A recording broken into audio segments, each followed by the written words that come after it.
All right, so you guys requested a deep dive into the Black Mafia family, the BMF.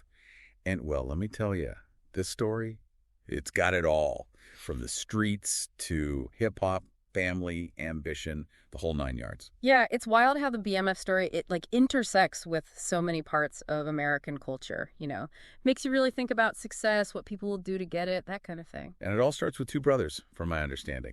Big Meech and Southwest T, right? What was the year, like the early days, what were they like back then? Picture Detroit, late 80s, not a lot of opportunity, especially for, young black men. Right. Big Meech and Southwest T, they're just teenagers then. And they start out, well, like a lot of kids in their situation, hustling, slinging $50 bags of cocaine, just trying to get by. Makes sense. But they had this ambition, this vision that went way beyond those street corners. So how'd they go from like street level to running the whole empire, making millions? That doesn't just happen overnight. It was a process for sure. Street smarts, business sense, they had both.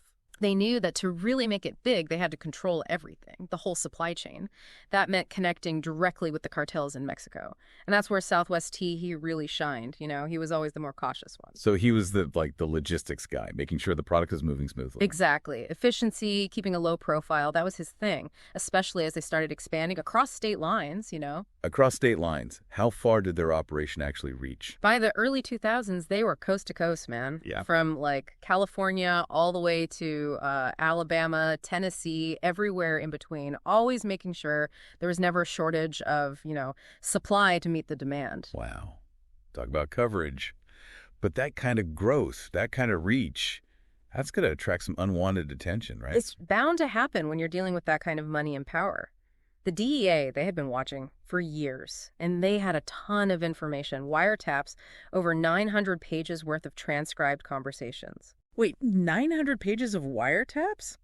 That's not just a little snooping around. Was that, like, the key to their downfall or what? It definitely played a huge role, yeah.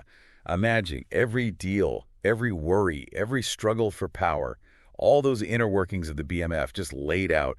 But here's the thing, those wiretaps, they also showed how Big Meech and Southwest T, they were drifting apart. And that right there was a big part of their downfall, too. Okay, now you've got me curious. What was the rift about? Were their personalities just that different? You could say that. I mean, Big Meech, he loved the attention, the flashy lifestyle, all that came with the money. Moved to Atlanta, got really into the hip-hop scene, partying, hanging with celebrities, you name it. And Southwest T, he was cool with, like, staying out of the spotlight. Southwest T, he was all business, always. He knew the risks, saw how his brother lived as a liability, thought it was drawing too much attention. You see this all the time, the clash between wanting to be known and needing to stay hidden. Classic story. And it wasn't like just a personal thing. Big Meech, he saw hip-hop as a way to make their money legit, go from drug dealers to, like, businessmen, moguls, that whole thing. He started BMF Entertainment. BMF Entertainment. Yeah. So was that all about cleaning money, or was there something else going on there, too? I'd say it was a little of both. Big Meech, he loved that world, being around famous people, going to award shows, the parties, man. Oh, I bet. Legendary. Legendary. Yeah. But he also saw it as a way out, like an investment, a way to leave the streets behind. But would the music industry even touch that? I mean, bringing in a known, drug lord, that's a risk. True, but those lines between hip-hop and the streets, they've always been kind of blurry, Right. For some artists, being down with the BMF, it gave them street cred, plus the money, the connections. Hard to say no to that. I guess so. But the DEA's watching. Seems like a bad idea. For some, the payoff was worth it. Big Meech, he wasn't just offering money. He was offering a lifestyle most people could only dream of, Private jets, parties with celebrities, that kind of thing can boost a career real quick. He even got one of their artists, Blue Da Vinci, a Source Award nomination. Hold on, a Source Award? That's what, like the Oscars for hip-hop? Back then, yeah, pretty much. Put Blue Da Vinci on the map. And for Big Meech, it was proof that he could make it in both worlds. But it didn't last, did it? Nah. Because the feds caught up. Was it Big Meech's lifestyle, like all that flash? It was a lot of things. The DEA, they'd been building their case for a while, and those wiretaps, they gave them everything they needed.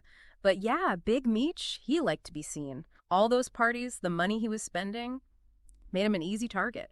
So the thing he wanted, the fame, it brought him down. Kind of ironic when you think about it. That's the game, man. The higher you climb, the harder you fall. What happened Ooh. when the feds moved in? 2005. Big bust. Big Meech, Southwest T, they both got hit with 30 years. 30 years. That's it, right? BMF is done. That's what everyone thought. Until, well, last month, Big Meech, he got out. Whoa. After all that time. Yeah. Must have been surreal. Totally. I mean, the world's a different place now. Imagine being locked up for almost 20 years. Everything's changed, technology, everything. And now he's got to figure out who he is. Yeah. Right? With everyone knowing him as, well, the head of a drug empire. Has he, tried to stay out of the public eye? It seems like he's doing the opposite.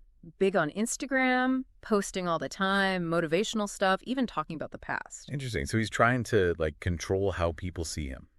It's wild, right? He's using social media to kind of rewrite his own story. It makes you wonder, can someone like that, with his past, can they really ever just, outrun it? Exactly. He talks about redemption, about using his experience to, guide young people, steer them in the right direction. Right, right. But, I mean, it's one thing to say it, another to actually live it. True that.